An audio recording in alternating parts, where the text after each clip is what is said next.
What's going on, collectors? Welcome back to Films by Color. As you can see from the thumbnail, I've got a pretty big sale haul to go over with you guys today. If you didn't know, it wasn't just Criterion that was having a sale in July. Kino Lorber was also having a sale, which is another great boutique label that I don't get to highlight that much on the channel. But Sean, SLC2466, subscriber and big supporter of the channel. He's keeping the channel afloat these days with these donations. I really appreciate it. He sent me some Kino Lorber releases that he got on sale. These are all things that were in my Amazon wish list, so they're movies that I'm interested in and that I wanted to pick up. Like I said, I just haven't been able to prioritize Kino Lorber lately. I've been working with a lot of other labels. We do a lot of Criterion stuff on the channel. I've been getting into Radiant, so there's just too much to keep up with. I haven't been able to pick up Kino Lorber lately, so I'm so thankful to Sean for sending these over. He sent this big box, and then he sent another second package with a few more things. So we'll open all of this up for you guys today.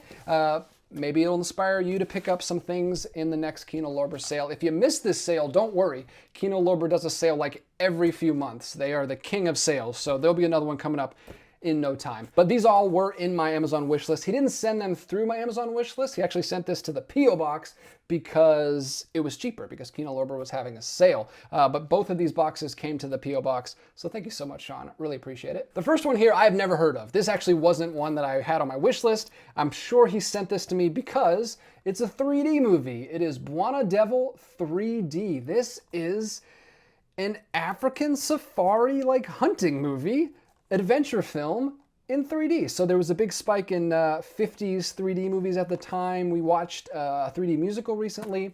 We've also picked up a 3D noir film from Classic Flicks that we're going to be watching in November. So this is cool. I didn't know this existed. Buona Devil, starring Robert Stack, Barbara Britton, and Nigel Bruce. I'm not familiar with the cast on this one, but we will pop it in because we have a renewed interest in 3D lately. And looking at the back here, it has a few special features, not too many, but a few there. And I think it says it includes a pair of 3D glasses. So I'm gonna go ahead and open it up because that's pretty cool. I actually don't know if this one will work with my projector or not, because it's like a very specific kind of 3D glasses that we had to get in order to play things on our projector. And oh wow. Yeah, this is not the same kind of 3D. This is like classic red and blue 3D. It comes with these. That's pretty cool. I got a Kino Lorber logo on there. I don't know if that's gonna work on our projector or not. We'll have to see. That's pretty cool though, that they do throw in a pair of glasses. If it does work though, I'm gonna have to order a second pair of glasses because they only gave us one. And I'll probably watch that with either Grace or John down in the theater. So that's really cool. Have to check that one out. Next up, we have Donovan's Wreath. This is a 4K release. John Wayne, John Ford collaboration. This one, I remember when it came out a few months ago because we talked about it on the weekly live shows where we talk about the new releases. And I was interested in this one. One of my favorite movies of all time is The Quiet Man, which is also a John Ford, John Wayne movie. And this looks more like an adventure movie though, and not, I guess that's kind of, I guess more of a romance film, but this looks like a straight up adventure film. I'll watch anything John Ford makes, so I'm excited to check that one out as well. Kino Lorber does great jobs with their 4K releases, and we got more 4Ks coming. But this is not a 4K, this is a Blu-ray, and I first found out about this, I saw it out in the wild at CD Warehouse. It's Burn Witch Burn. It also has a second title. If you look it up on Letterboxd, it's not gonna be listed as Burn Witch Burn, it's gonna be listed as Night of the Eagle. Has two names, alternate title there, but this is made from a 4K scan, but it is a Blu-ray disc, and I saw this at, it didn't have the slipcover, but I saw it at a CD Warehouse, so I don't know if this was like an older Kino Lorber release, and then they re-released it recently. I think they did. I think that's what happened. But I'm absolutely going to be watching this in October. It's going on the Spooktober list for 2025. Do the undead demons of hell still rise to terrorize the world? This looks great. I love this era of horror films, like 50s and 60s stuff. A little supernatural twist. You got like a Grim Reaper character right there behind her. And who is in this? Janet Blair, Peter Wingard, and Margaret Johnston. Again, not a cast I'm familiar with, but that is a premise that sounds interesting to me, and I was interested in picking that one up, so that was on my list. Also, this was on my list, another recent one that we talked about in the live streams, Diary of a Chambermaid, and I'm solely interested in this one because of the director, Louis Buñuel. I have been getting into him lately. I bought a Radiance box set with some of his films, the Three Heresies box set. If that's still in print, grab it because it's amazing. This is very different from that, but I'm trying to collect as many of his films as I can. A lot of them are in the Criterion Collection. Hope that continues, and I can't wait to watch this one, Diary of a Chambermaid. All right, so those are the 4 newer ones. These all came from my Amazon wish list. So I am a big fan. If you don't know, I love silent films. I love very early stuff. And a lot of this comes from that period. This is kind of filling in the gaps of my very, very sparse film knowledge because I'm very new at this still. So I'm trying to give myself a crash course. And this was a fun one right off the bat. Alice in Wonderland, 1933. I am a big fan of this story. I think I could watch this story adapted as many times. I could watch this story adapted as many times as possible. I love this story. One of my favorites is the Jan Svankmajer edition. That's like the stop motion version that came out in the 80s. This one, and the Disney one's fine too. I actually like the Disney one quite a bit. This is a very early version, 1933. Even before the Disney version, we had this live action. This looks terrifying. Look at the back. I don't know if you can see. You're not going to be able to see, but the Queen of Hearts looks absolutely horrifying. I can't wait. I loved, especially trying to depict this stuff, because it's such a bizarre book with the descriptions. Trying to depict this stuff in live action, I always get a kick out of. So I'm going to pop this one in, maybe watch it with the kids. If it's not too terrifying for them, I'm sure it won't be. I'm sure it's fun. That's one that's been on my wish list forever, and I just haven't got around to it, but I'm really interested to check that one out. It's got an amazing cast, too. Cary Grant, Gary Cooper, and W.C. Fields. So all the heavy hitters from that time period. That's awesome. Next, we've got a little 50s sci-fi campy horror film, It, The Terror from Beyond Space. These names are always amazing on these 50s sci-fi movies.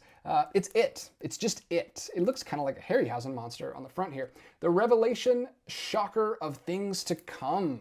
1958, black and white, breezy 69-minute little thriller film. Maybe I could watch that in October as well. 3 audio commentaries on here by 3 different groups of film historians. Another solid release from Kino Lorber.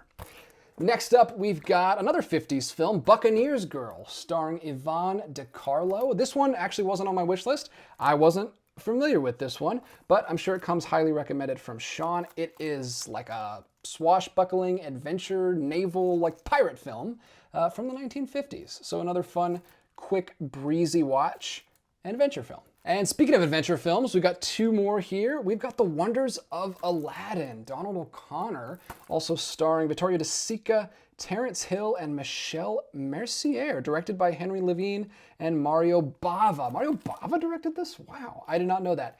But I love these classic 50s and 60s adventure films, this kind of Thief of Baghdad style adventure film. Not always the most appropriate. They don't always hold up really well, but they're just nice, breezy adventure movies. Wonders of Aladdin.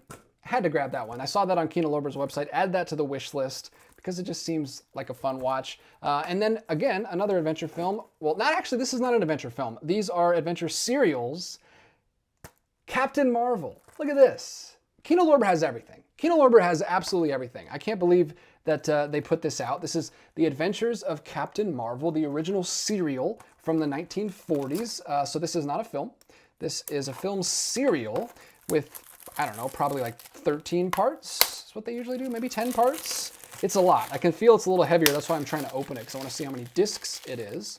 But there's the big famous Batman serial. You've got the Flash Gordon serials. I hate when that happens. Does that happen to you guys? Why do they glue it to the spine? You could glue it anywhere else on here, and you glue it to the one part that has letters that we have to read.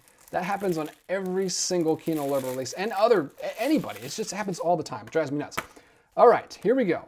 We actually don't have 2 discs in here, but what we do have, the reason it's a little bit heavier, is we got a nice little booklet. Look at that. Little Captain Marvel logo. Or Shazam, as he's called these days. But this is classic, so this is the Captain... Wow, look at that. That looks awesome. Kino Lorber doesn't usually do booklets, and I think this is really cool. The fact that they did this treatment for an old serial. Look at that. Good job, Kino Lorber. I'm impressed. These look like fun. I don't know. I like this kind of stuff. Maybe not for everyone, but I am so happy that Kino Lorber is preserving this stuff, this whole period where we're doing serials from a 4K scan, so I'm sure it looks great. Captain Marvel. All right, jumping back to the 1930s, we're going all over the place. This is a comedy starring W.C. Fields. Man on the Flying Trapeze. Sold. I mean, anything to do with a circus. I don't even know if there's a circus in this, but it's called A Man on a Flying Trapeze. He's got to be somewhat connected to a circus. W.C. Fields, classic comedian that I have really not gotten into yet. I haven't even started through his filmography yet, but I'm interested to. And I've heard that this is one of his best, so can't wait to check that one out. We've also got Faust. Yes, is this German Expressionism? Yes, this is Murnau's Faust. Look at this. I mean, it's not much to write home about. It's just, you know, Kino Lorber, bare bones, Blu-ray. But I'm excited to watch this. I love German Expressionism. I have not seen nearly enough. I've seen the big ones like, you know, Metropolis and Caligari and Nosferatu. But this is a classic story that's been told a million times, kind of like Alice in Wonderland. Actually also has a Jan Svankmajer adaptation from the same era. But I want to watch this version. It says, mobilizing the full resources of the UFA studios, Murnau orchestrated a colossal adaptation of Goethe's Faust that ranks alongside Fritz Lang's Metropolis as the greatest achievement of the German silent era. Sold. Sold. That's going to be in my October list too. I got to put that on my Spooktober list. I'm already starting to make that on Letterboxd, so I guess I can make that public soon. Another adventure movie a la Thief of Baghdad. This is Alibaba and the 40 Thieves. Perfect. Double feature with Aladdin. Who's in this? Maria Montez, John Hall, and Turin Bey. Doesn't have Sabu. Could be a little better if it had Sabu, but I'm sure it's going to be great. Good grief, I got to start moving faster through these. This is the Queen of Spades, which was one that I was interested in recently because Imprint put out a version of this. I missed the Imprint release. I was kind of bummed, but I didn't know that it was part of Kino Lorber's line. So Kino Lorber already has it here in the States, and it's probably much cheaper than the Imprint. Gambling movie, you got an aging countess, you got a guy who's trying to scam her out of her money. Crime, intrigue, sounds great. Next up, we've got The Sign of the Cross. This is actually not a silent film. I almost said this is a silent film, but you've got another biblical epic from the time, from Cecil B. DeMille. That's all he was making for a while, man. He kept cranking these out. Director of Cleopatra, Reap the Wild Wind, Samson and Delilah, and the Ten Commandments. So he was really into making Bible pictures for a while. It's about Emperor Nero right after he burned down the city and blames it on the Christians. But in this version, he falls in love with a Christian woman, and I believe played by Claudette Colbert. Yeah, it's a great cast on this. Frederick March, Claudette Colbert, and Charles Laughton. All the greats from the 1930s with massive budget, huge production value from Cecil B. DeMille. Epic, classic historical fiction story, which sounds great. Another one that's been on my list for a long time. And then we have Evil Under the Sun. I have no idea what this is, so this was not on my wish list. Holidays Can Be Murder. When a shrewdish stage star is found strangled at a post-island resort, detective, it's a Poirot story, interesting, is called to investigate. This is from 1982, a Hercule Poirot story. Okay, he definitely got this for Grace.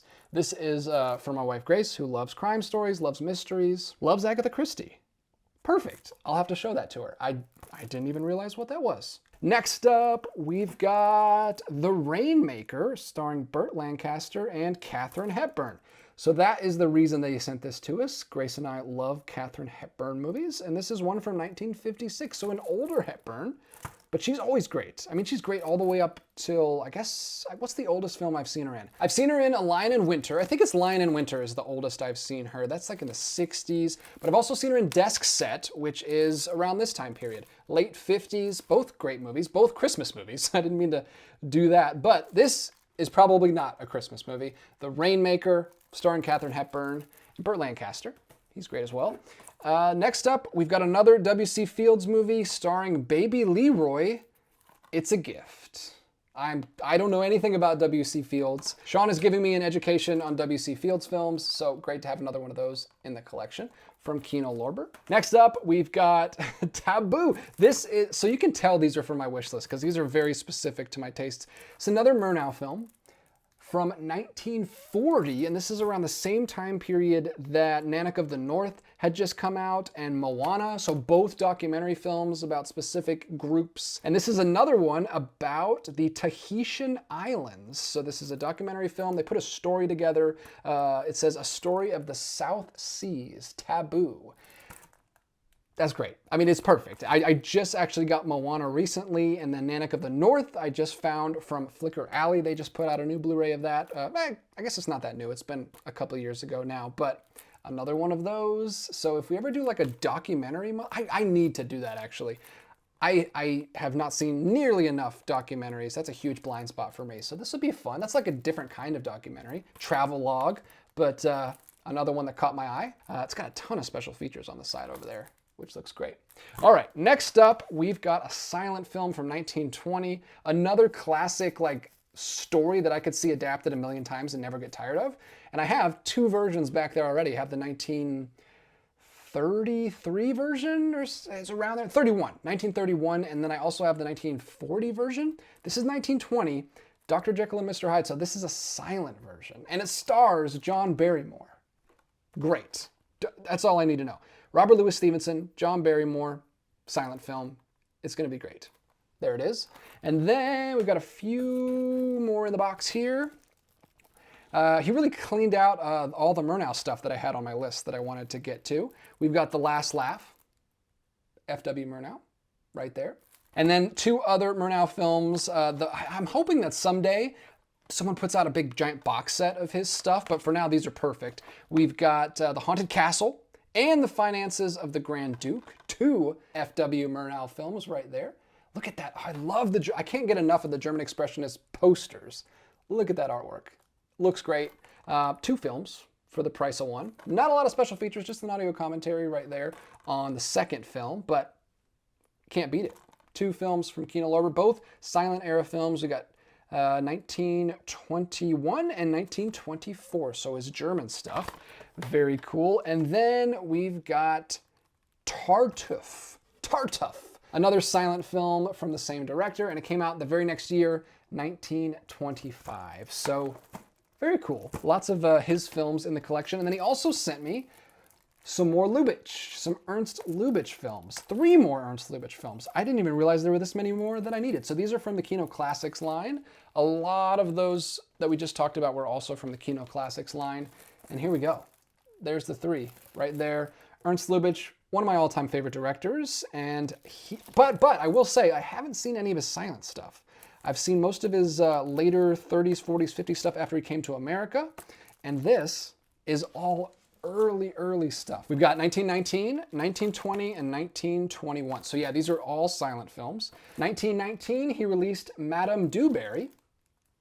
I think this might be a recent one because I remember talking about this in one of the live streams. So they're going back and bringing out a lot of his older silent stuff. You can see it's tinted, color tinted there. You've got the green, the red, and the orange. Love this stuff. Fascinated by this period of history. We also have Sumeroon, which also stars Paula Negri. So he worked with this actress a lot. There's another one right there.